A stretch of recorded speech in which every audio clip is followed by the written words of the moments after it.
कल कथा में कहा था एक लोटा जल चढ़ाने वाले को परमात्मा ढूंढ लेता, ढूंढ। शिव की आराधना करने वाले को परमात्मा ढूंढ लेता। एक क्षण की भी भगवान शिव की पवित्र कथा का लाभ लेते हैं या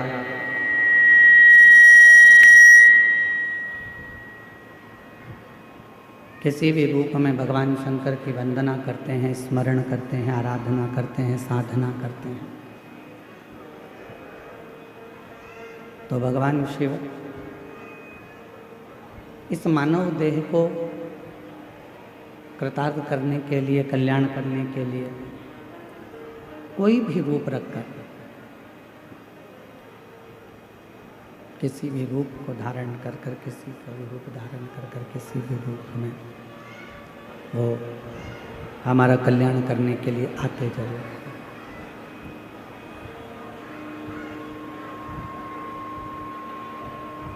ईश्वर परमात्मा कभी भी अपने मूल स्वरूप में प्रकट नहीं होता। ईश्वर जब भी आता है, परमात्मा जब भी आता है,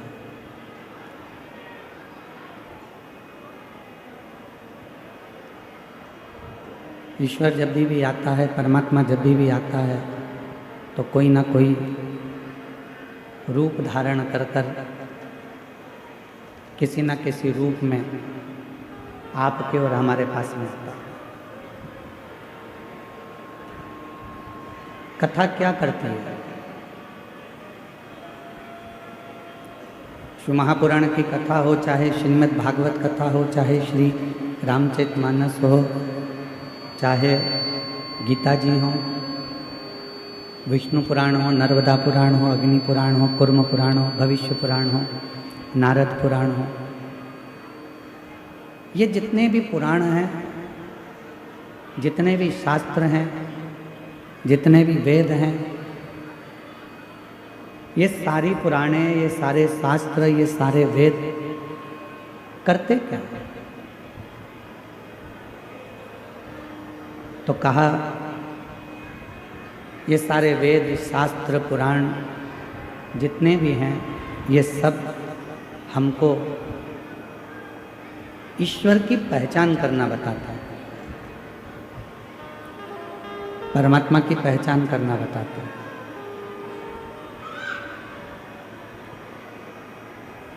कि ईश्वर का स्वरूप क्या है।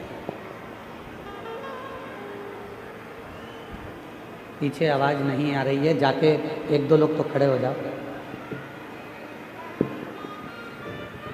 पंडाल में आवाज नहीं है, बक्से नहीं चल रहे हैं। शिव पुराण, वेद, शास्त्र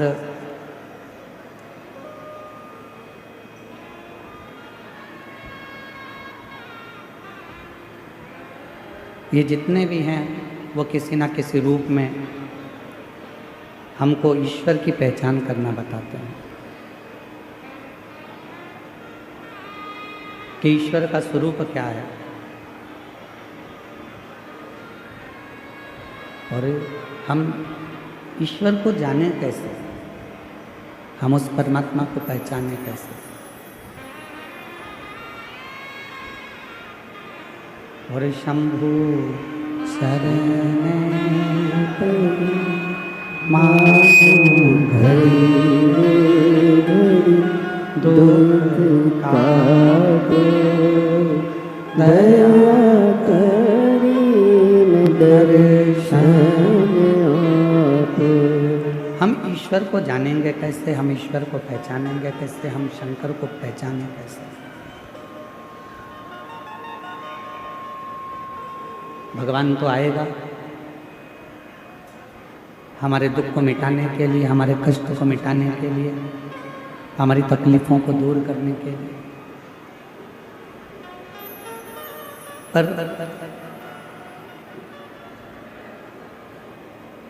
यदि मान लो परमात्मा आ भी जाए तो हम उसको पहचाने कैसे? और यही संवाद रामचरितमानस के अंतर्गत भी आया, यही की यही संवाद।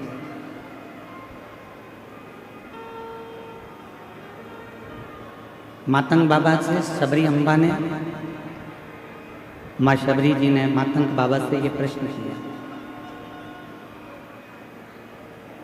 माँ शबरी अम्बा मातंग ऋषि जी से प्रश्न करती हैं कि आप कहते हो कि एक दिन राम आपकी कुटिया तक आएंगे, आपके दरवाजे तक आएंगे,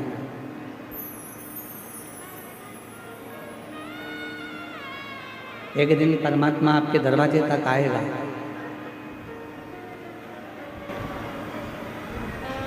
तब आप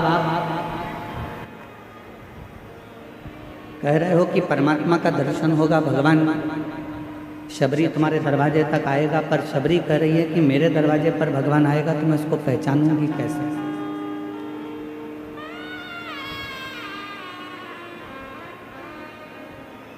जब भगवान हमारे दरवाजे पर आएगा तो मैं उसको जानूंगी कैसे?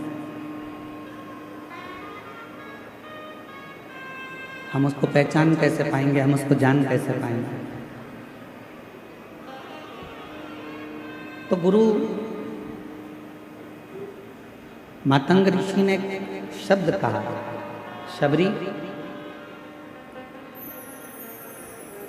तुम परमात्मा को पहचानोगी कि नहीं पहचानोगी हम नहीं जानते, हम तो इतना जरूर जानते हैं कि तुम रोज यदि उस परमात्मा को याद करोगी और परमात्मा जब तुम्हारे नज़दीक में आएंगे तो तुम परमात्मा को पहचानोगी कि नहीं पहचानोगी हम नहीं जानते, पर यह जरूर है कि परमात्मा तुमको जरूर पहचान जाएगा। भगवान तुमको जरूर पहचानेगा, परमात्मा तुमको जरूर जान जाएगा। हम क्या प्रयास करते हैं कि हम ईश्वर को जानें, हम क्या प्रयास करते हैं कि हम भगवान को जानें।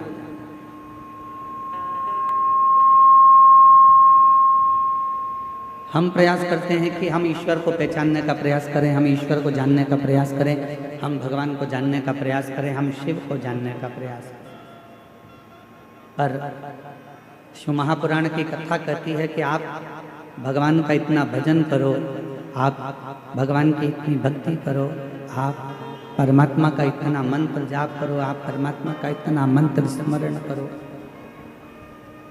आप भगवान का इतना नाम जाप करो, इतना स्मरण करो कि आप भले ईश्वर को ना जान पाए पर ईश्वर आपको पहचान जाए कि ये मेरा भक्त है जो दिन रात मुझे पुकारता रहता है।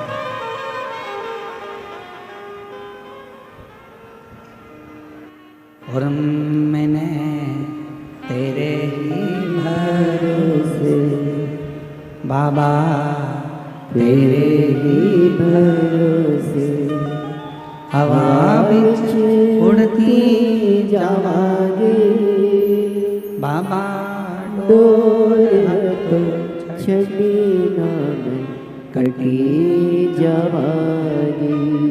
बोले मैं तेरी पतंग शंभो, मैं तेरी पतंग हवा बिच उड़ती जावागी बाबा, डोर तो छड़ी ना मैं कटी जावागी।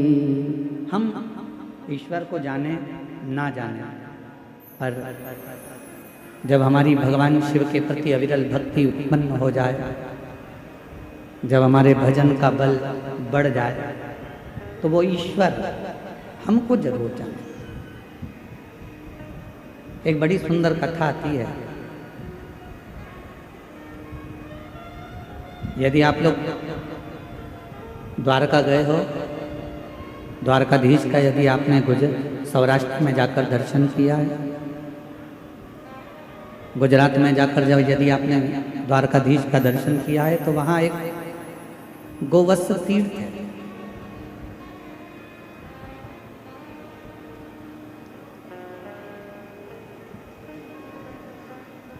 आप में से कई लोग द्वारका गए भी होंगे, ऐसा नहीं कि द्वारका नहीं गए।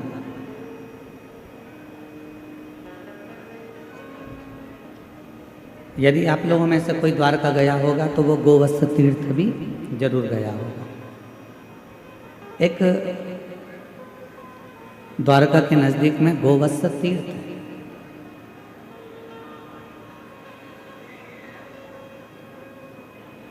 उस तीर्थ में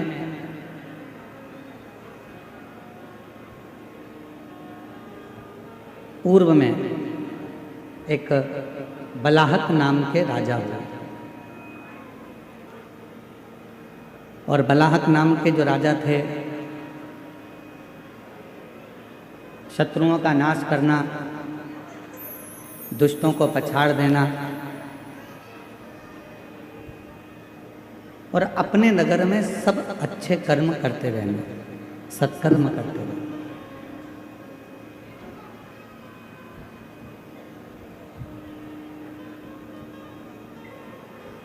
बलाहक नाम के जो राजा हुए हैं, वो बलाहक नाम के राजा पूरी नगरी में, पूरे नगर में भ्रमण करते हैं, घूमते हैं, और यदि किसी का कोई दुख है, कोई तकलीफ है तो उसको समाप्त करते हैं।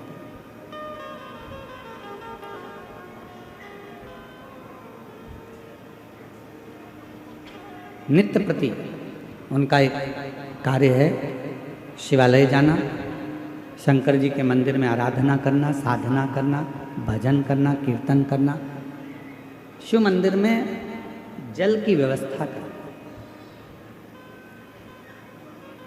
शिव महापुराण की उमा संहिता कहती है कि शंकर भगवान के मंदिर में अगर कोई जल की व्यवस्था भी कर देता है तो उस जीव को कभी किसी नरक में भटकना नहीं पड़ता, वो जीव का उद्धार स्वतः ही हो जाता है।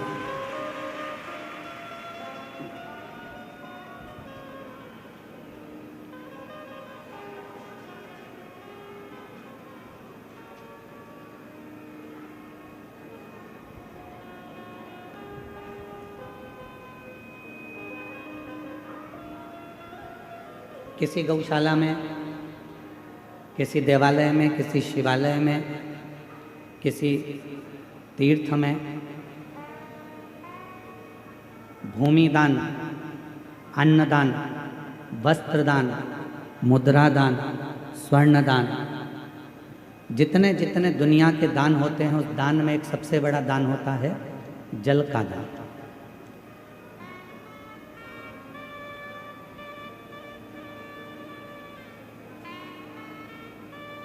कल हम यहाँ से जा रहे थे तब हम देख रहे थे कि इस कवर्धा के नज़दीक में जहाँ कथा हो रही है, घुंगरी खुर्द में, हमने देखा इतना अच्छा गांव है।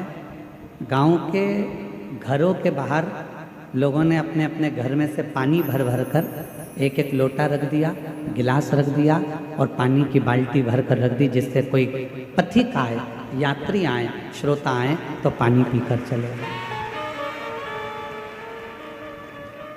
मैं इस घुंगरी खुर्द गांव के कवर्धा कबीरधाम के इस पवित्र क्षेत्र को नमन करता हूं और यहाँ के लोगों को भी चरणों को प्रणाम करता हूं, जिन्होंने इतनी व्यवस्था बाहर से आने वाले भक्तों के लिए की।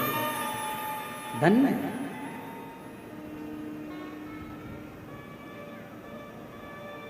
गौशाला में बहुत कुछ दान दिया चला, मंदिर में, देवालय में, शिवालय में बहुत कुछ दान दिया चला, और उसमें भी एक सबसे बड़ा दान है जल का दान।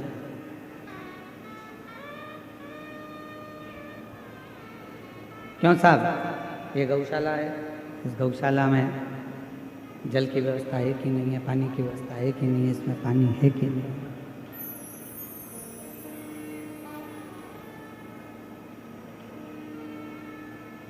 यहाँ पानी की व्यवस्था चल नहीं रहे हैं, यहाँ पानी की व्यवस्था है कि नहीं है, जल की व्यवस्था है कि नहीं? मूल है शंभो शंभो शंभो शंभो शंभो शंभो शंभो शंभो।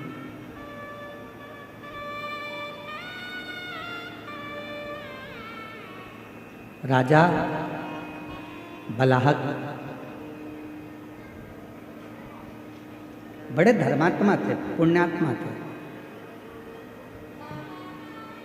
और जब बलाहक राजा बड़े पुण्यात्मा है, धर्मात्मा है, सत्कर्मी है, भजनावली है, कीर्तनी है, पूरे नगर में भ्रमण कर कर देखते हैं कि कोई दुखी तो नहीं, किसी को कोई तकलीफ तो नहीं है। बाहर की आवाज़ अंदर आ रही है पर अंदर की आवाज़ अंदर नहीं आ रही है। कोई तकलीफ तो नहीं है,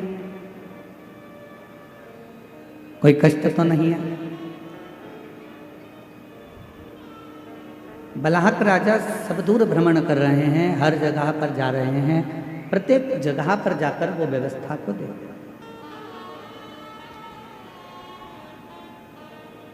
और उनका एक नियम बड़ा विचित्र है कि शिवालय में, देवालय में, तीर्थ में जल की व्यवस्था कर, पानी की व्यवस्था। इसीलिए हम इस घुंगरी खुर्द गांव के सभी श्रोताओं को और घुंगरी खुर्द गांव में रहने वाले सभी ग्रामीण वासियों को बहुत बहुत प्रणाम करते हैं कि आप लोगों ने जल की व्यवस्था करी, जो हमारी शिवपुराण कहती है। शिवपुराण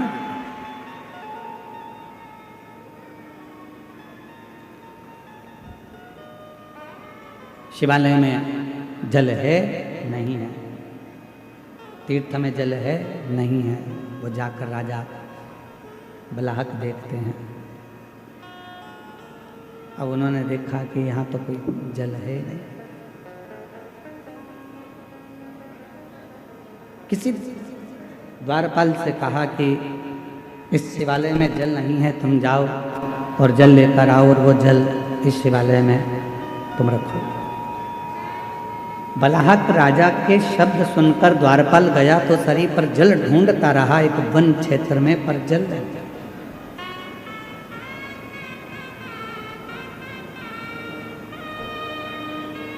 बहुत सुंदर कथा है, अगर आप लोग ध्यान देंगे तो मार्गशीर्ष मास की यह पवित्र कथा का लाभ आपके जीवन को सुख प्रदान करेगा।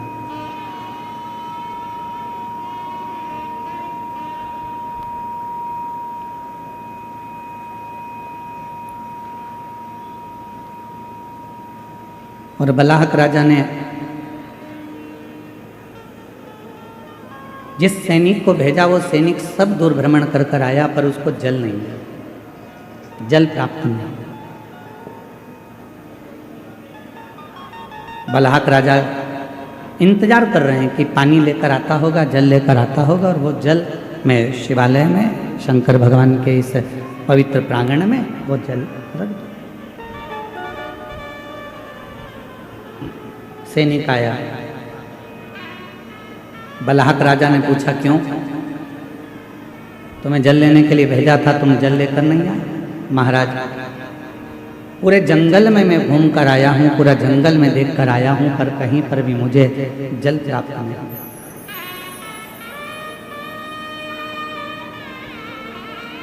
संपूर्ण जंगल को मैं घूम लिया हूँ, संपूर्ण जंगल में मैं भ्रमण कर कर आया हूँ, पर मुझे जल प्राप्त नहीं, मैं जल नहीं ला सकता।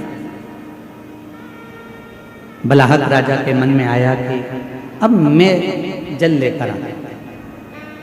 शिव का परम उपासक था, भगवान शंकर की आराधना करना, साधना करना, उपासना करना, भक्ति में डूबे रहना, ये उसका नियम था। गया बलाहक राजा,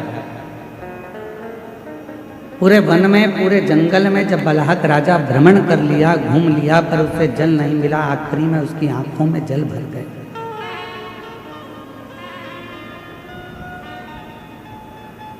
अब किससे कहूं, किससे प्रार्थना करूं, किससे निवेदन करूं, किससे मैं अपने मन की बात कहूं? शिव को याद करा, बाबा भोलेनाथ, शंभुनाथ, त्रिकालदर्शी, कैलाशी, अविनाशी, कृपा कर। इस शिवालय में कहीं जल की व्यवस्था नहीं है, कहीं जल नहीं है। आप कृपा करेंगे, आप करुणा करेंगे, आप दया करेंगे तो जल की व्यवस्था यहाँ हो। आप कृपा करें।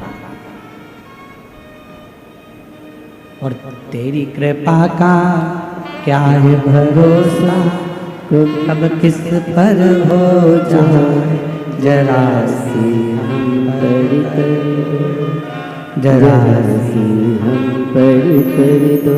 तेरी कृपा का क्या है भरोसा, कब किस पर हो जाए जरा सी हम पर कर दो, जरा सी हम पर कर दो। जिस पर भी हो गई तेरी कृपा करुणा वो भव पार हुआ, भव पार हुआ।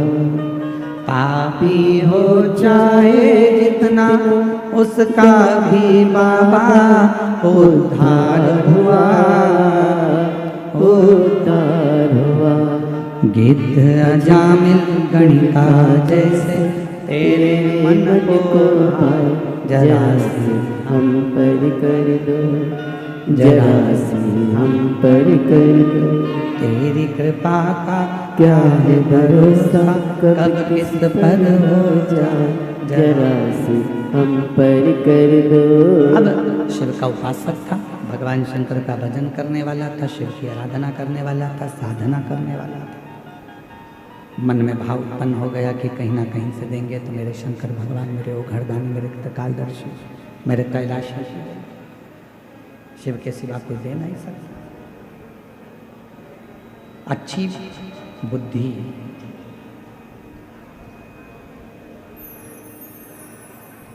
अच्छी बुद्धि, अच्छा चित्त, अच्छा व्यापार, अच्छा व्यवहार,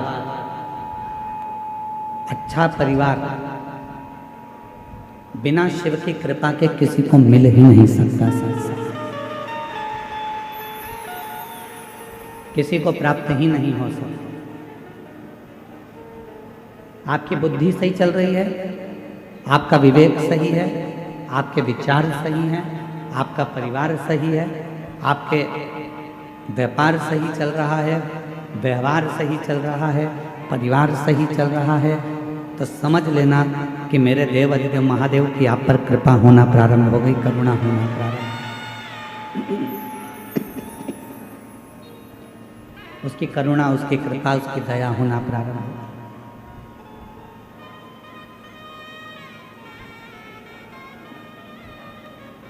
राजा बलाहक के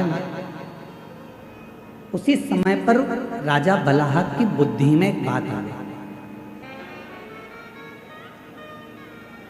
एक वृक्ष की छांव में बैठ गया और भगवान शिव जी से आराधना कर कर कहता है कि मैंने अभी तक आपके मंदिर में जो भी जल चढ़ाया हो, ऐसी कृपा कर दो कि उस जल का एक अंश, यदि मैंने आपके मंदिर में जल चढ़ाया है, मैंने आप पर शिव जी एक लोटा जल रोज चढ़ाया है, तो उस जल का एक अंश इस शिवालय में, जो जंगल में है, वन में है, इस शिवालय में प्राप्त होगा।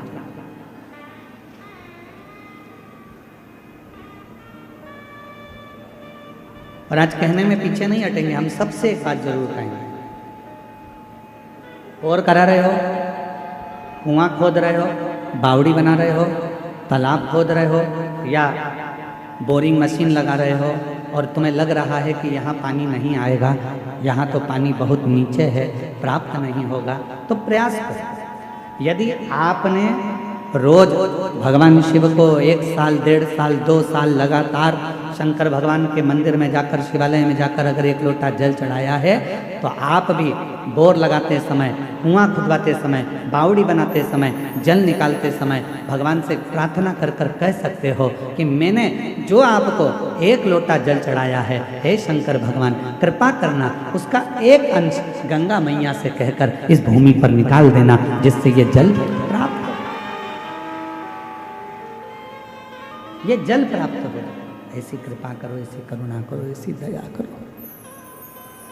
आप करुणा करेंगे, आप कृपा करेंगे, आप दया करेंगे तो सब कुछ हो सकता है। आप कृपा करो, आप दया करो, आप कृपा।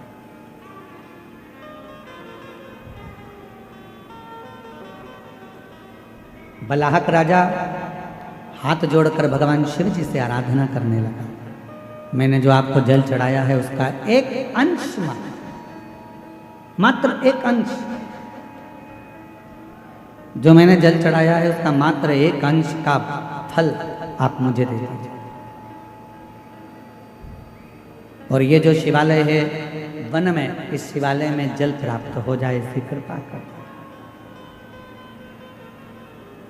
और कहते हैं जब प्रेम अनंत हो जाता है तो रोम रोम संत हो जाता है।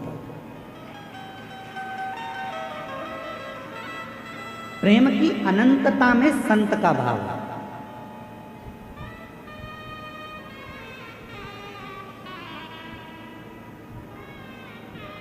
हम श्री गणेश प्रसाद तिवारी जी को साधुवाद देंगे, उनकी धर्म पत्नी श्रीमती नेहा तिवारी जी को भी साधुवाद देंगे और उनके बेटे आशीष तिवारी को भी साधुवाद देंगे।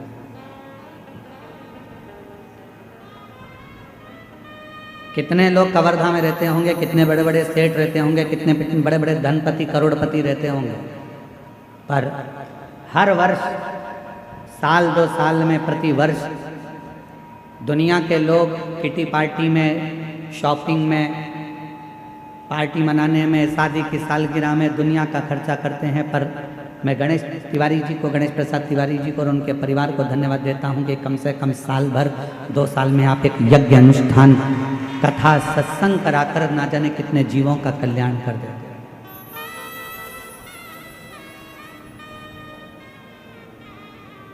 कई लोग ऐसे हैं, कवर्धा ही नहीं, कवर्धा के आसपास के क्षेत्र में भी कई लोग ऐसे होंगे जो अच्छे पद पर भी होंगे, कुर्सी पर भी होंगे, प्रतिष्ठा में भी होंगे, यश भी होगा, धन भी होगा, वैभव भी होगा, सत्ता भी होगी, सब कुछ होगा, पर अच्छा कर्म नहीं कर पाएंगे। क्यों? क्योंकि ललाट पर लिखा कर लेकर नहीं आए। जिसको भगवान ने ललाट पर लिख कर भेजा है वही सत्कर्म कर सकता,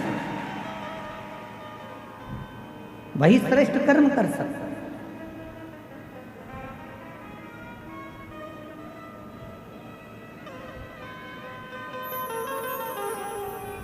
और आज हमको तो घुंगरी खुर्द वालों से भी थोड़ी थोड़ी जलन हो रही है।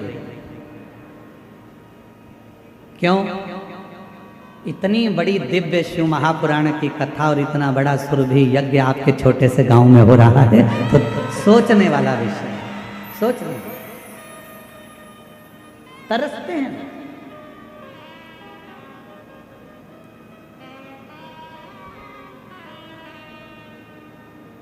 कई कवर्धा वाले तो सोच में पड़े होंगे, कहाँ जा रहे हो? कि कथा में जा रहे हैं घुंगरी खुर्द। अच्छा, हाँ, पर हमने तो सुना है कि पार्किंग बहुत दूर है, हमने तो सुना है कि पैदल बहुत चलना पड़ता है।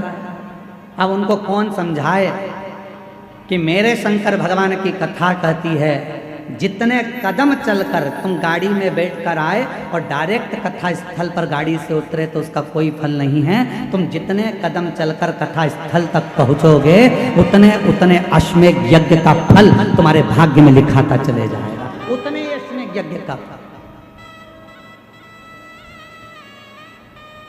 अब लिखने वालों ने लिख दिया, कहने वालों ने कहा बहुत दूर कथा स्थल है, 2 किलोमीटर चलना पड़ेगा, आधा किलोमीटर चलना पड़ेगा, 1 किलोमीटर चलना पड़ेगा। अरे भैया, कुछ पाना है तो कुछ खोना पड़ता है। इसलिए निवेदन है, जब बाबा के चरणों में शिव महापुराण की कथा को श्रवण करने के लिए आप इस पवित्र गांव में जब आएं तो ये सोच कर आना कि हम पैदल नहीं चल रहे हैं, हमारे पिता से मिलने के लिए, अपने बाप से मिलने के लिए, इससे अपने दिल की बात कहने के लिए, इससे दिल की बात कहना।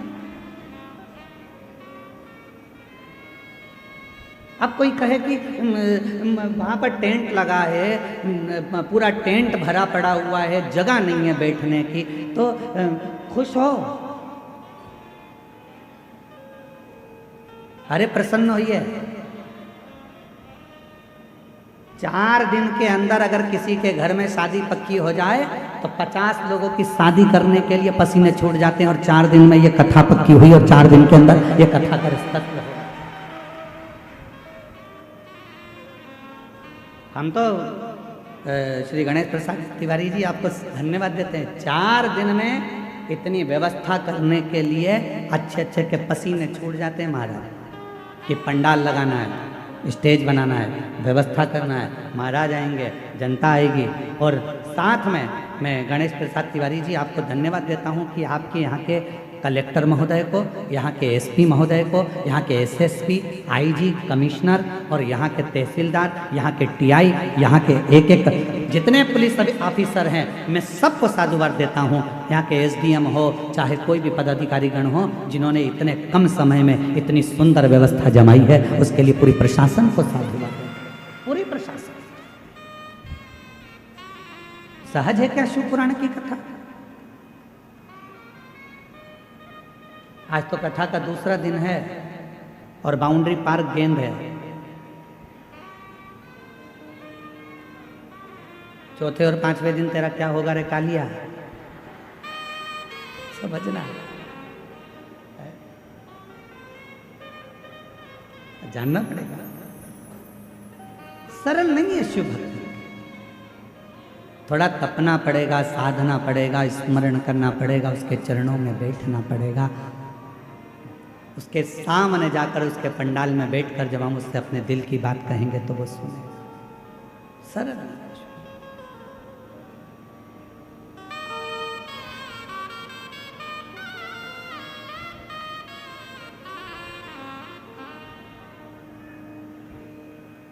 बलहक राजा के मन में थोड़ा सा भाव उत्पन्न हुआ। यदि मैंने जिंदगी में अगर आपको जल चढ़ाया है, लोटा भरकर जल चढ़ाया है, तो उसका एक अंश, केवल एक अंश मेरे भाग्य का मिले, और जो वन में शिवालय है, उस शिवालय में उस जल का भाग प्राप्त हो, उस शिवालय में भी प्रकाश हो, उस शिवालय में भी जल आए। ऐसी कृपा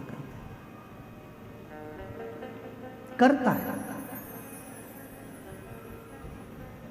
कपट के विहीन, छल के विहीन, लोभ के विहीन, प्रपंच के विहीन, जब हम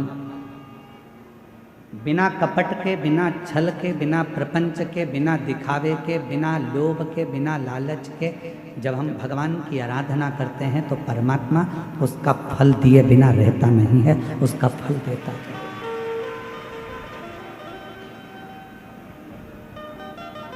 जैसे प्यार और उधार दो चीजें हैं। जम के बोलो, क्या क्या?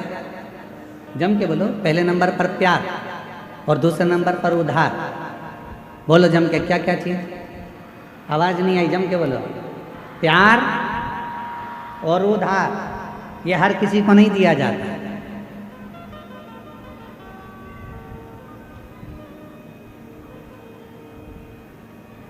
प्यार भी हर किसी को नहीं दिया जाता और उधार भी हर किसी को नहीं दिया जाता।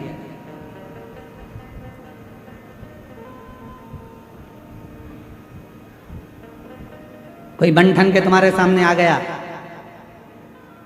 अपना नाम चेंज कर कर आ गया, था कुछ नाम, रख लिया दूसरा नाम, देख लिया उसने कि यह बड़ी धर्मात्मा है, बस इसी के धर्म को तोड़ना है, और अपना रूप बदल लिया उसने।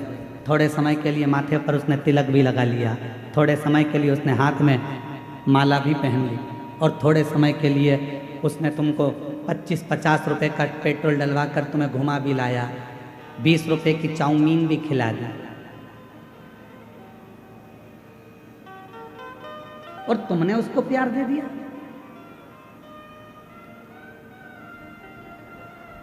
प्यार और उधार हर किसी को नहीं दिया जाता। आप में से कितने लोग हैं कि रायपुर से कोई व्यक्ति तुम्हारे पास में आया और तुमने कहा भैया जरा मुझे 5 लाख की जरूरत है, दे देना जरा? दे दोगे क्या? जम के बोलो जरा। नहीं दोगे। मान लो कवर्धा से ही कोई तुम्हारे घुंगरी खुर्द में आ गया और घुंगरी खुर्द में आकर कोई बोले कि लाओ जरा मुझे 3 लाख की जरूरत है, दे दो, तो तुम कहोगे तुम कौन हो भैया जो हमसे 3 लाख लेने आए हो? हम तो तुम्हें पहचानते ही नहीं है। काहे का 3 लाख? और तुम घुंगरी खुर्द के ग्रामवासी अगर पहुंच जाएं बिलासपुर, और बिलासपुर में जाकर किसी से कहें भैया ए भैया मुझको 2 लाख रुपए की जरूरत है, दे दो, कोई उधार देगा? जम के बोलो जरा। उधार किसको दिया जाता है? जिसको तुम अच्छे से पहचान जाते हो, जिसको तुम अच्छे से जान जाते हो, जिसको तुमने कई सालों से उसको जान रहे हो, तो तुम उसको उधार दे सकते हो। क्यों? क्योंकि तुम जानते हो कि मेरा उधार का दिया हुआ वापस प्राप्त हो जाएगा। पर आज का जमाना ये वर्णन कर रहा है 15 दिन तुम किसी को देख लेते हो, उससे तुम्हारा प्यार हो जाता है, और मालूम पड़े एक दिन तुम्हारे साथ वो शादी कर भी लेता है, और मालूम पड़े 15 दिन के बाद तुम उसके साथ कहीं घूमने गए तो जैसे हरिद्वार में होटल में अटैची में टुकड़े मिलते हैं, फिर उस तरह के टुकड़े प्राप्त हो जाते हैं।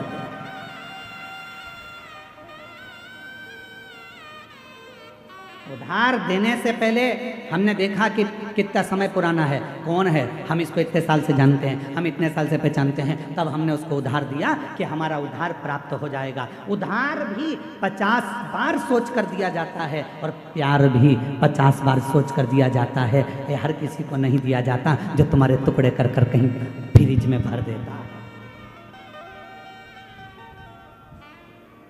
हर किसी के लिए उधार भी नहीं है, हर किसी के लिए प्यार भी। सोचिए, विचारिए।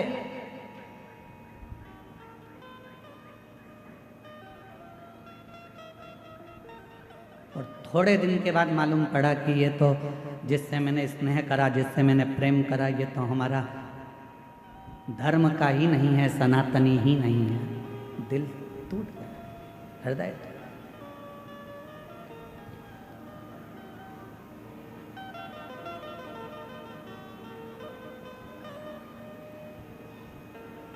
आपको मालूम है छत्तीसगढ़ की भूमि, छत्तीसगढ़ की धरा,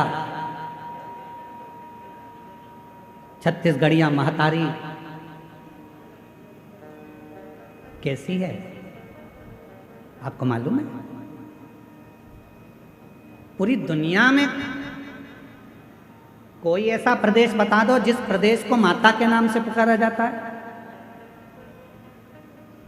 महतारी के नाम से पुकारा जाता है।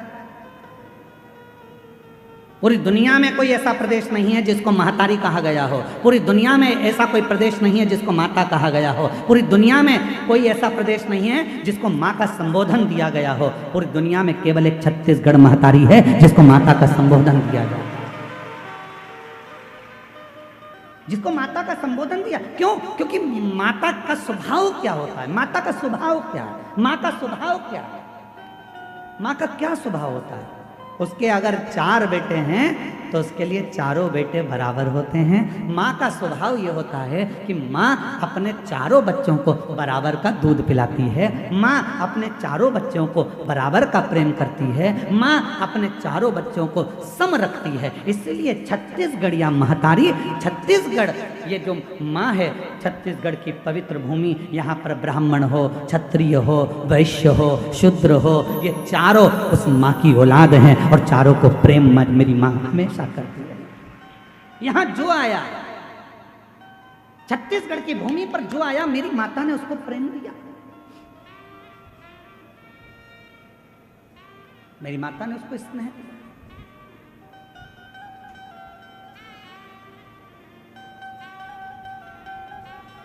छत्तीसगढ़ की धरा पर जो आता है, माँ उसको स्नेह देती ही है, देती है।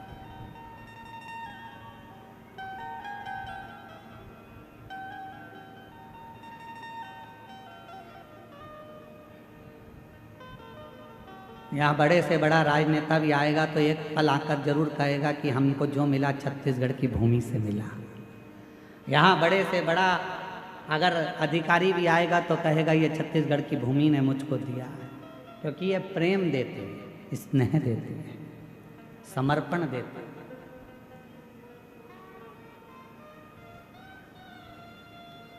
स्नेह क्यों नहीं?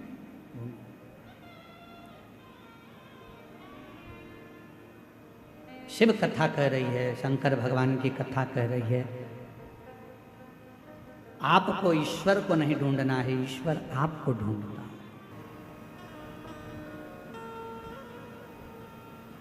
आपका भरोसा कितना दृढ़ है, यह आपके ऊपर निर्भर करता है। आपका विश्वास कितना दृढ़ है, यह आपके ऊपर निर्भर करता है। महाराज बलहक नाम के राजा ने हाथ जोड़कर निवेदन करा, और शिव जी ने गंगा की एक धार उस शिवालय में वन क्षेत्र में दे दी।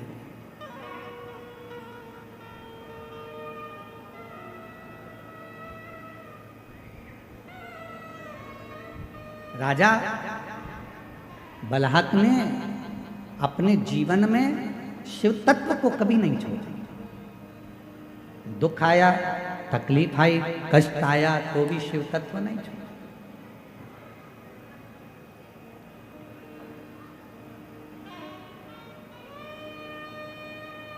जरूरी नहीं कि सारा समय एक जैसा चले।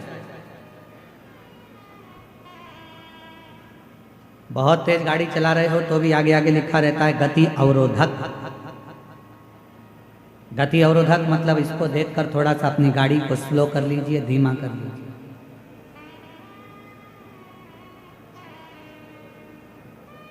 थोड़ा अपनी गाड़ी को कम करो, स्पीड थोड़ी डाउन करो, स्लो करो। गति अवरोधक है। शिव महापुराण की कथा कहती है कहीं शिवालय,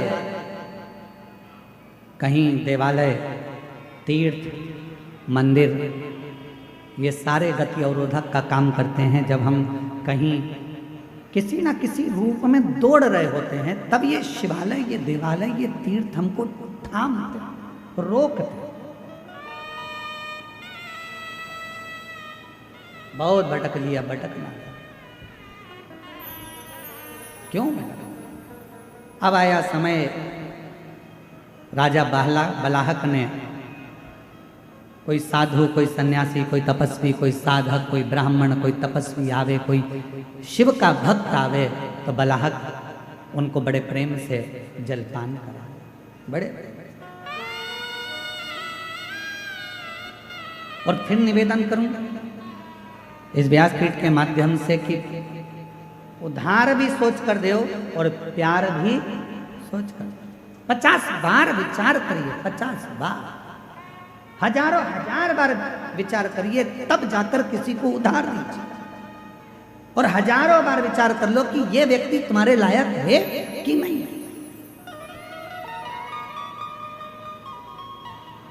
कई लोग हमसे कहते हैं गुरुजी बेटे का ब्याह करना है, कोई कहता है गुरुजी बेटी का ब्याह करना है, हमारी बेटी की अब उम्र हो गई है, शादी करना है, बेटी का ब्याह करना है, गुरुजी पक्का नहीं हो रहा है, गुरुजी पक्का नहीं हो रहा है। हम उनसे कहते हैं इतनी जल्दी मत करो, ब्याह करना सरल है, शादी करना सरल है, दहेज देना सरल है, दूल्हा ढूंढना सरल है, पर एक बात याद रखना, बेटी का विवाह करने के लिए कोई कमी नहीं है, आप अच्छे से कर सकते हो, बेटी ब्याह सकते हो। पर दुनिया का सबसे कठिन काम अगर कुछ है तो अपनी बेटी के लिए वो वर ढूंढना जो तुम्हारी बेटी का आदर करे, सम्मान करे, सत्कार करे और उसको साथ लेकर चले। ऐसा वर ढूंढना कठिन है। मकान देख लोगे, जमीन देख लोगे, जायदाद देख लोगे, पेट्रोल पंप देख लोगे, गाड़ी बंगला देख लोगे कि लड़की के लिए सब कुछ दिख रहा है, पर लड़की के लिए जिससे तुम शादी करने वाले हो, जिस लड़के से तुम ब्याहने वाले हो, उसको देखना जरूरी है कि ये कैसा है। गाड़ी और बंगला, जमीन और जायदाद तो बेटी के अगर भाग्य में होगा तो मिल जाएगा, भाग्य में नहीं होगा तो वो सारा समाप्त भी हो जाएगा।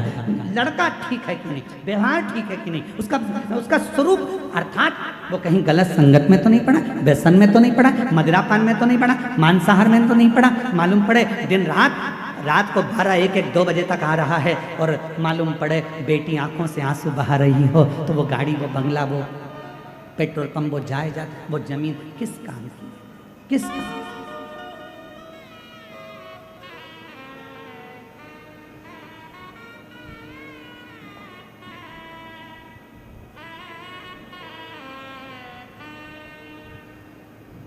बलाहक राजा ने विचार किया,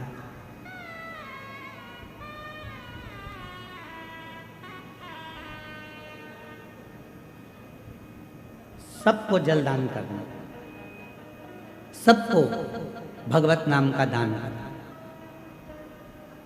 शिव नाम का दान करना राजा बलाहक ने प्रारंभ किया। राजा बलाहक ने 2 दान सबसे ज्यादा करे। आप लोगों से निवेदन है, आप इस 2 दान को अवश्य श्रवण करें। पहले नंबर पर है जल का दान। कोई भी आया पानी पिए बगैर घर से नहीं गया, जल पिए। और दूसरे नंबर पर है राजा बलाहक ने जो दान दिया है वो नाम का दान दिया, नाम। संत बलाहक राजा के यहां पर आ जाते थे, भोजन करने बैठते थे, तो राजा बलाहक पहले संतों के सामने भी बैठकर भगवान शंकर के 108 नामों का उच्चारण करवाते थे, तब संत को भोजन प्रसाद पवाते थे। ब्राह्मण आ जाते थे, राजा बलहक उन ब्राह्मणों को भोजन करने बिठाते थे तो पहले 108 बार भगवान शंकर के मंत्र जाप को, शिव नाम को उच्चारण करवाते थे, तब जाकर भोजन कराते थे। नाम का दान दिया। ऐसा नाम का दान तो आप भी कर सकते हो। पति को भोजन दो तो सबसे पहले उसके थाली परोसते समय कह दो श्री शिवाय नमस्तुभ्यम। बेटों को भोजन दो तो कहो श्री शिवाय नमस्तुभ्यम। बेटी को भोजन दो तो श्री शिवाय नमस्तुभ्यम। स्मरण अपने हम गणेश प्रसाद जी आपकी धर्मपत्नी श्रीमती नेहा तिवारी जी को भी साधुवाद देंगे। हमारे ब्राह्मण देवता बता रहे थे कि गुरुजी जब नीचे माता जी भोजन बनाती हैं, तिवारी जी की धर्मपत्नी जब भोजन बनाती हैं तो पूरे समय भोजन बनाते समय अन्नपूर्णा स्तोत्र का पाठ करती रहती हैं और भोजन बनाती रहती हैं। अन्नपूर्णा स्तोत्र का पाठ करती रहती है और भोजन हम कहे इसलिए बाबा ने कृपा कर रखी है, माता जी के हाथ में अन्नपूर्णा स्वयं आकर विराजमान हो जाती है, इसलिए भोजन में भी स्वाद बढ़ जाता है। अन्नपूर्णा स्तोत्र का पाठ करती रहती हैं। हमारे महाराज जी बता रहे थे, विकास महाराज जी का, हम नीचे जाते हैं तो वो माता जी भोजन बनाते बनाते अन्नपूर्णा स्तोत्र का पाठ करती रहती हैं और बड़े प्रेम से भोजन बनाती रहती हैं। गुरुजी भोजन बनता रहता है और उनका भजन चलता रहता है। हमने फिर पूछा कि अपन जिनके यहाँ ठहरे हैं उनके यहाँ संध्या वंदन होता है कि नहीं होता, तो हमारे महाराज जी कहे गुरुजी जैसे आप सुबह सुबह अपने कमरे में संध्या करते हो वैसे की वैसी तिवारी जी, उनका बेटा आशीष तिवारी जी, ये सब अपने अपने नीचे हॉल में बैठकर संध्या करते रहते हैं। यही साधन, यही आराम, यही साधन।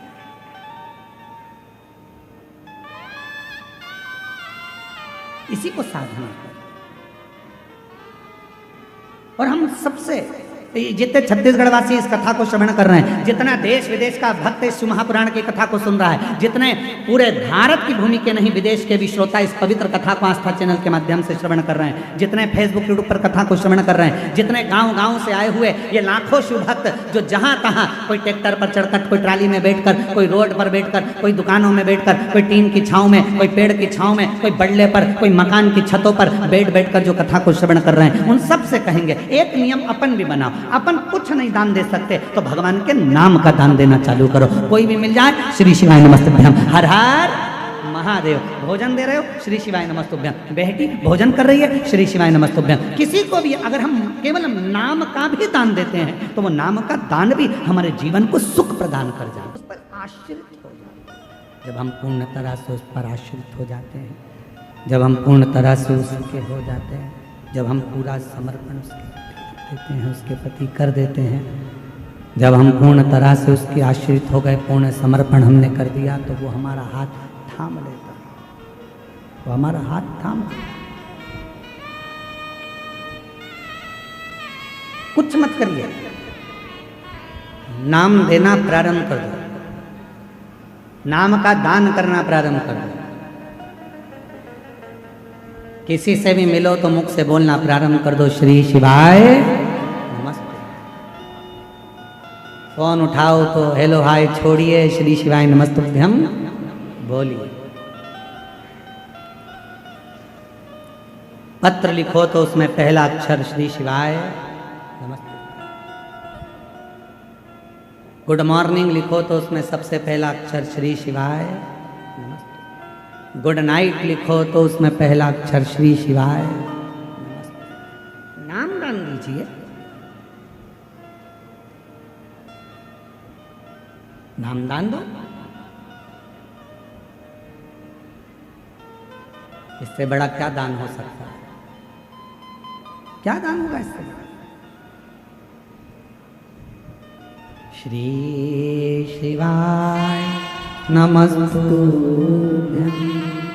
श्री शिवाय नमस्तुभ्यं, श्री शिवाय नमस्तुभ्यं, श्री शिवाय नमस्तुभ्यं, श्री शिवाय नमस्तुभ्यं, श्री शिवाय नमस्तुभ्यं।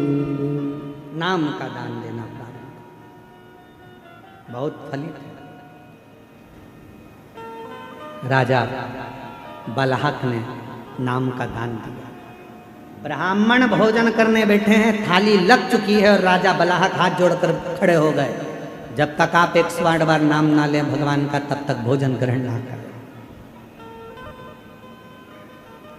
आप संत हो, साधु हो, ब्राह्मण हो, तपस्वी हो, पहले 108 बार मुख से भगवान का नाम लीजिए तब भोजन ग्रहण करें।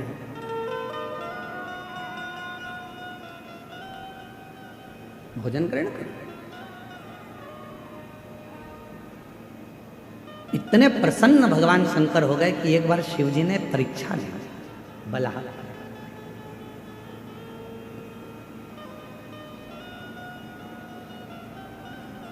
पापा प्रसन्न होते हैं तो जेब में से 10 का नोट निकाल कर दे देते हैं।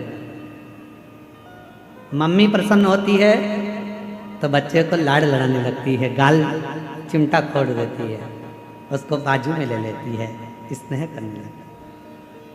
पापा प्रसन्न होते हैं, पिताजी प्रसन्न होते हैं तो कुछ देते हैं। मम्मा प्रसन्न होती है, माँ प्रसन्न होती है, महतारी प्रसन्न होती है तो गले से लगा लेती है, उसके गाल तोड़ती है, उससे स्नेह करने लगती है। गुरु प्रसन्न होता है तो वर देता है, और मेरा परमात्मा जब प्रसन्न होता है तो परीक्षा लेता है। परमात्मा अगर प्रसन्न होते हैं तो पहले परीक्षा लेते हैं। परमात्मा प्रसन्न होते से तुम्हें वर नहीं दे देते, पहले परीक्षा लेते। परीक्षा खूब परीक्षा लेते, खूब। और ली परीक्षा शिव जी ने, मेरे ओगरदानी त्रिकालदर्शी कैलाशी अविनाशी भगवान शंकर ने परीक्षा ली।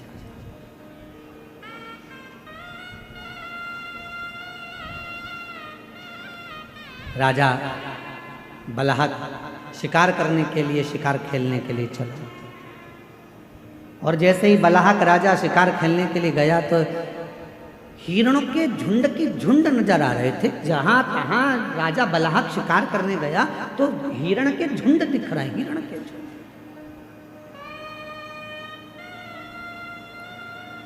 झुंड पर झुंड नजर आ रहे। राजा बलाहक ने धनुष और बाण उठाया, हिरण के झुंड की ओर छोड़ने वाला था, इतने में पास में खड़ा हुआ एक सैनिक बोला, बाण मत चलाना प्रभु, महाराज बाण मत छोड़ना। क्यों? राजा बलाहक ने पूछा कि बाण क्यों ना छोड़ा जाए? कहा महाराज अभी मैंने थोड़ी देर पहले देखा था हिरण के झुंड के अंदर एक गाय का बछड़ा है। इस हिरण के झुंड के अंदर एक गाय का बछड़ा है, गाय का बछड़ा।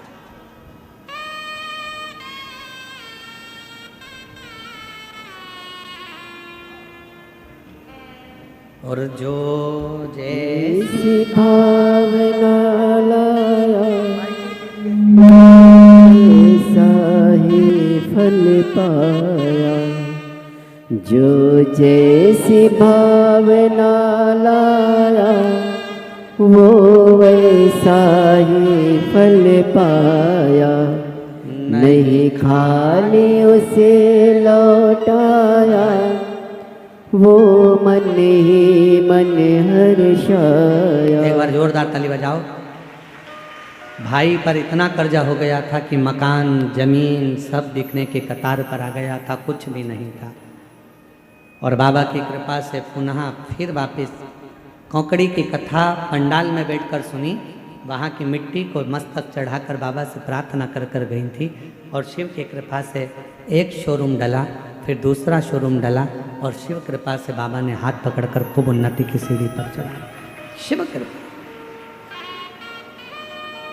जो जैसी भावना लाया वो वैसा ही फल पाया, नहीं खाली उसे लौटाया, वो मन ही मन हर्षाया। और कर दिया माला माल काशी वाले ने, लुटा दिया भंडार काशी वाले ने। लुटा दिया भंडार काशी वाले ने लुटा दिया भंडार काशी वाले ने ओ कर दिया माला माल काशी वाले ने लुटा दिया भंडार काशी वाले ने। जो जिस भावना से आया, जिस भाव से। राजन, बलाहक राजा से सैनिक कर रहे हिरण के झुंड में एक गाय का बछड़ा, गाय का बछड़ा बाढ़ मत चला, वो गाय का बछड़ा मर जाए। तुमने बाण छोड़ा, मान लो हिरण को नहीं लगा और गाय के बछड़े को लग गया तो गाय का बछड़ा तो मर जाएगा, गाय के बछड़े के तो प्राण छूट जाए। बाण नहीं चलाना। राजा बलाहा के मन में आया, हिरण के झुंड में और गाय का बछड़ा, हाँ उसकी माँ नहीं है क्या गाय की? बछड़े की माता नहीं है क्या? नहीं, बछड़े की माँ गाय माता तो नहीं दिखी, गौ माता तो नजर नहीं है, पर बछड़ा जरूर दिखा। चलो मैं चलकर देखो। बलाहक राजा आए और बलाहक राजा ने हिरण के झुंड को जो देखा तो हिरण का झुंड भागते भागते भागते भागते पेड़ों की छांव में झाड़ी में जाकर छुप गया। गाय का बछड़ा भी उसी में जाकर छुप गया। गाय का बछड़ा। अभी आपको कथा में कहा, आपको भगवान को ढूंढने नहीं जाना है, केवल भगवान का नाम लो, भगवान तुम्हें ढूंढते ढूंढते तुम्हारे पास पहुंच जाए। परमात्मा तुम्हें नहीं जाना है, भगवान स्वयं आता है। दुख आ गया, तकलीफ आ गई, कष्ट आ गया, बीमारी आ गई, बहुत बड़ा तकलीफ आ गई, तुम जाओ कहाँ? शिव के मंदिर। तुम कहाँ जाओ? शंकर के मंदिर। तुम्हारे घर के पास में जो शिवालय है, शिव का मंदिर है, एक लोटा जल चढ़ाना प्रारंभ कर दो। शंकर के मंदिर में जाकर प्रार्थना करना प्रारंभ कर दो, शिव से निवेदन करना प्रारंभ कर दो, मंदिर में झाड़ू पोछा करना प्रारंभ कर दो। फिर वो तुम्हें ढूंढता ढूंढता तुम्हारे दुख मिटाने के लिए जरूर आए, तुम्हारी तकलीफ मिटाने के लिए जरूर आए, कष्ट मिटाने के लिए जरूर आए। शिव महापुराण के कथा के पंडाल में पहुंचे हो, भगवान शंकर की ये 5 दिन की कथा तुम्हें इस पवित्र अवसर पर श्रवण करने का सौभाग्य मिला है। पंडाल में बैठकर कथा श्रवण कर रहे हो, तुम्हें लगता है कि तुम कथा सुन रहे हो, तुम्हें लगता है हम कथा में गए हैं, तुम्हें लगता है कि तुम शंकर की कथा सुनने के लिए गए हो, पर याद रखना तुम कथा में नहीं गए हो। शंकर भगवान को तुम्हारी मन की मनोरथ, कोई कामना पूरी करना होगी तो तुम्हें पकड़कर कथा में लेकर आओ। दुनिया को लगता है कि शिव महापुराण की कथा होती है, दुनिया को लगता है कि सियोर वाला महाराज केवल आता है और कुबरेश्वर धाम से आकर बाबा की कथा कर कर चले जाता है। पर सत्यता तो ये है कि ये कथा का केवल पंडाल नहीं है, यहाँ एक बेटी अपने बाप से, एक बेटा अपने पिता से, एक बहन अपने भाई से दिल की बात कहती है। जब हृदय से कहती है कि बोला सब दुख काटो म्हारा, तब मेरा देव अधिदेव महादेव उसके सारे दुखड़ों को काट देता है और श्री शिवाय नमस्तुभ्यम बोलते बोलते वो अपने जीवन को सार्थक बना देता है। ये जीवन का एक आनंद है, ये जीवन का एक सुख है। उसको भजो, उसको जपो, उसका स्मरण करो। और तेरी कृपा बिना न हिले, बोलो बोलो, एक भी लेते हैं श्वास तेरी कृपा से तनु तनु। बखान क्या करूं मैं राखों के ढेर का, चपटी भभूत में खजाना कुबेर का। हे गंगरा मुक्ति द्वार ओंकार तू, बोले ओंकार तू। आयो शरण तिहारी शंभु तार तार तू। ये शिव की उदारता के बिना कुछ भी नहीं। और मेरी जीजियों, मेरे जीजाओं, मेरी बेटियों बेटाओं, मेरी माताओं, मेरे बुजुर्ग माता पिता, आप याद रखना क्यों दुनिया के लोग नियम लेते हैं 5 पंडाल कथा सुनेंगे, 3 पंडाल कथा सुनेंगे, 2 पंडाल कथा सुनेंगे, 7 पंडाल कथा सुनेंगे? क्यों नियम लेते हैं? मेरा बाबा उसके दुखड़े हरता जरूर है, झोली भरता जरूर। बड़े प्रसन्न हुआ करो, बड़े खुश हुआ करो कि बाबा ने आपको यहाँ बुलाया है। शिव जी ने आपको यहाँ बुलाया है। हे कवर्धा वासियों, प्रसन्न होना, खूब आनंद में बाबा को धन्यवाद देना कि तेरी कृपा से ये शिव महापुराण की कथा 5 दिन की हमको सुनने का मौका मिला है। तेरी कृपा है, तेरी उदारता है, तेरी करुणा।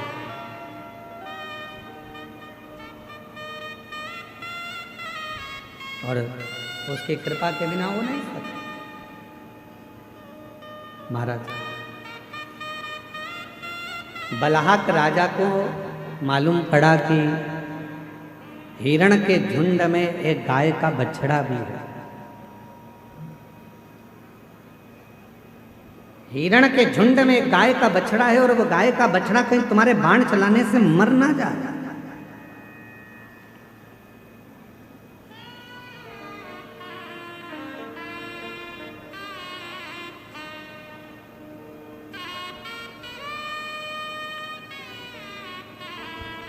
अब वो राजा ने कहा चलो मैं देखता हूं। वृक्ष की झाड़ियों में हिरण छुप गए और वृक्ष की झाड़ियों में हिरण छुपे तो वो गाय का जो बछड़ा था वो भी हिरण के साथ में झाड़ियों में छुप गया। दिख ही नहीं रहा, दिखता ही नहीं। राजा ने उसको देखने का बहुत प्रयास किया, बहुत प्रयास, वो दिख नहीं। खूब ढूंढा, नहीं मिला। आखिरी में हिरण का झुंड दिखा राजा को, और जैसे ही हिरण का झुंड दिखा तो राजा ने उसी समय पर हिरण के झुंड के बीच में गाय के बछड़े को देखा। और गाय के बछड़े को देखा तो वो बड़ा सुंदर था, बड़ा बहुत।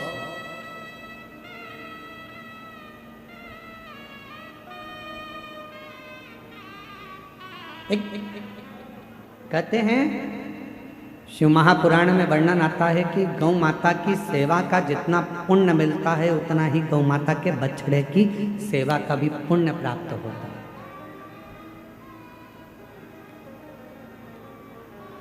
जो वृषभ है, बैल है, बछड़ा है, नंदी है, उसकी सेवा का भी बड़ा पुण्य है।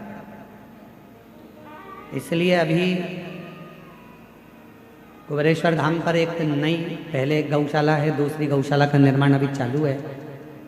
और अभी कुबेरेश्वर धाम पर एक बड़ी दिव्य और भव्य नंदीशाला का भी निर्माण हो रहा है, जिसमें गाय के जितने भी बछड़े हैं, नंदी हैं, वृषभ है, वो एक स्थान पर रहें। उनको लोग रोड पर छोड़ देते हैं, बाजार में छोड़ देते हैं। वो वृषभ, वो नंदी यहाँ वहाँ भटकते रहते हैं, घूमते रहते हैं। तो अब उनके लिए भी एक, जैसे गौशाला होती है वैसे एक नंदीशाला का विशाल निर्माण, नंदीशाला,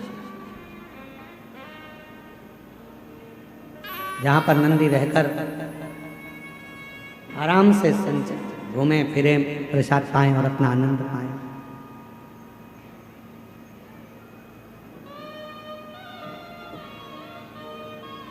और शायद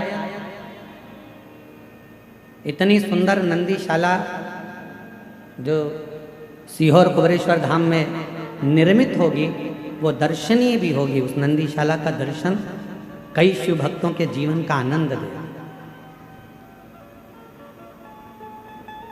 मैं गणेश प्रसाद तिवारी जी को कहूँगा कभी आप सीहोर आएंगे तो हमारे यहाँ जो नंदी हैं, जितने भी हमारे यहाँ नंदी हैं, बड़े विशाल नंदी हैं। मतलब एक मनुष्य की हाइट से भी ज़्यादा 1.5 हाइट के नंदी हैं गणेश प्रसाद जी।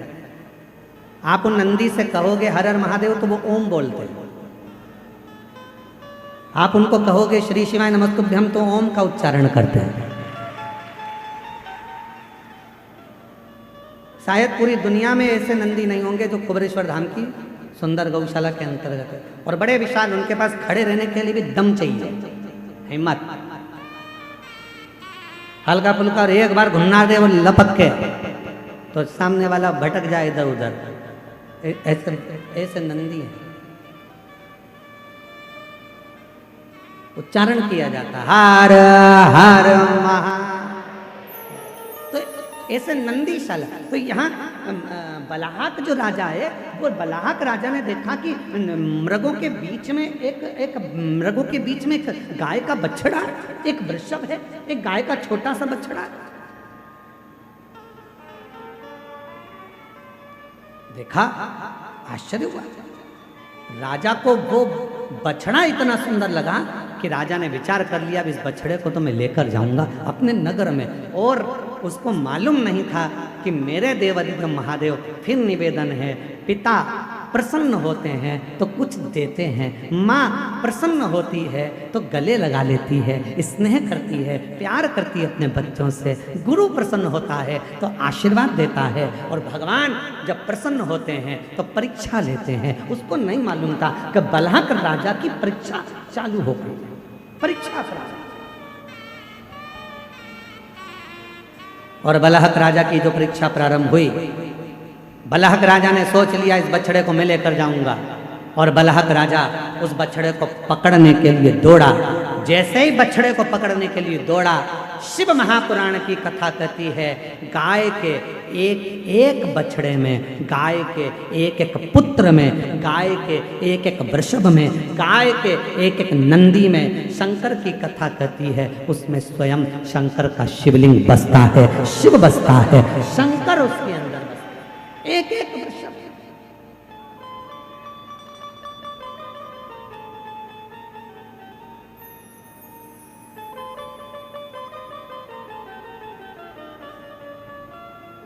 क्या ना दे?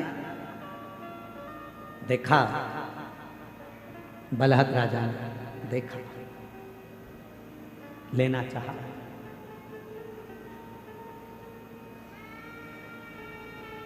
और जो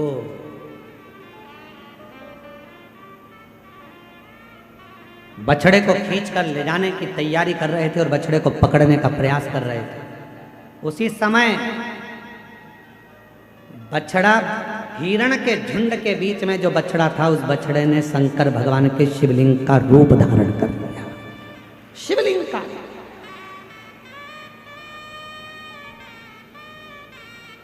और मेरा निवेदन है पूरे श्रोताओं से, कभी द्वारकाधीश का दर्शन करने के लिए जाएं, कभी द्वारकानाथ का दर्शन करने के लिए सौराष्ट्र में, गुजरात में जाएं, तो गोवत्स तीर्थ जरूर जाएं।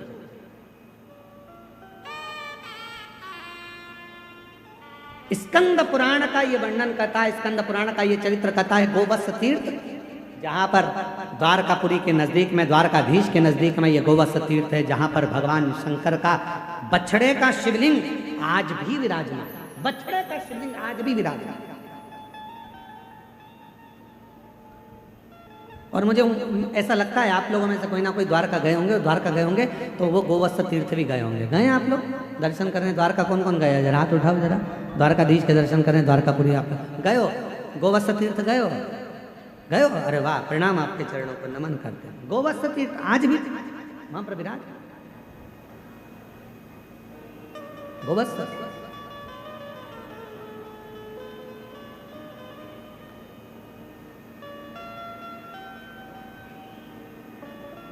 गाय के बछड़े में, स्वयं गाय के बछड़े से भगवान शिव का शिवलिंग प्रकट हो गया। गाय के बछड़े से भगवान शंकर का शिवलिंग।